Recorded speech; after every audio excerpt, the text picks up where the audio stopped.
gonna get that? April Fools.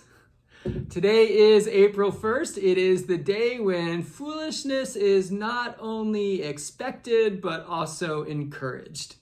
I hope you have the chance to have a little bit of fun today without being mean. When I was thinking about foolishness, it reminded me of a passage from the Apostle Paul's first letter to the Corinthians. In chapter 1, verses 21 through 25, he writes, "For since in the wisdom of God, the world did not know God through wisdom, God decided through the foolishness of our proclamation to save those who believe. For Jews demand signs and Greeks desire wisdom. But we proclaim Christ crucified, a stumbling block to Jews and foolishness to Gentiles. But to those who are the called, both Jews and Greeks, Christ, the power of God and the wisdom of God. For God's foolishness is wiser than human wisdom, and God's weakness is stronger than human strength." When Paul came to Corinth, a city that was proud of its cultural and intellectual life, he knew that the story of Jesus, crucified by the Romans and raised back to life by God, and now who rules the universe and calls us to faithful obedience, sounded crazy. It was not the kind of story that makes logical sense. How could a dead criminal now be alive and the ruler of the universe?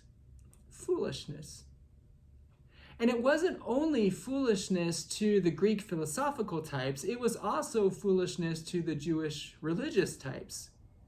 The Jews had been waiting for a Messiah, someone who would raise up an army and overthrow the Roman oppressors and reestablish the nation of Israel in all of its power and glory. The Messiah was supposed to defeat Israel's enemies, not be killed by them. So to claim that the crucified Jesus was the Messiah was a stumbling block to the Jews. Foolishness.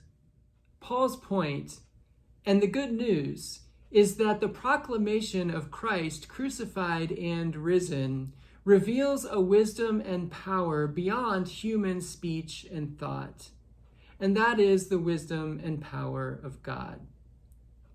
You know, in the last several years, we've had foreign exchange students and foster children living with us, and some of them have had little or no exposure to the Christian faith. As I've talked about the faith, and especially as I've tried to explain the crucifixion and the resurrection, it's made me realize what a ridiculous story that does sound like to someone who's never heard it before. And so I have to trust that it's not my wise explanation or my power of persuasion that touches the hearts and changes the lives of the people who hear. Instead, it's God's wisdom and God's power who touches hearts and changes lives and is working even through my foolish weakness.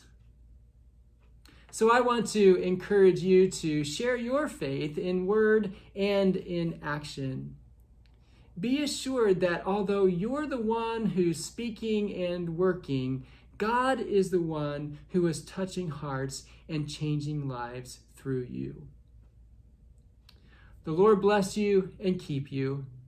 The Lord make his face to shine upon you and be gracious to you. The Lord lift up his countenance upon you and give you peace. Have a great day. I'll see you again tomorrow.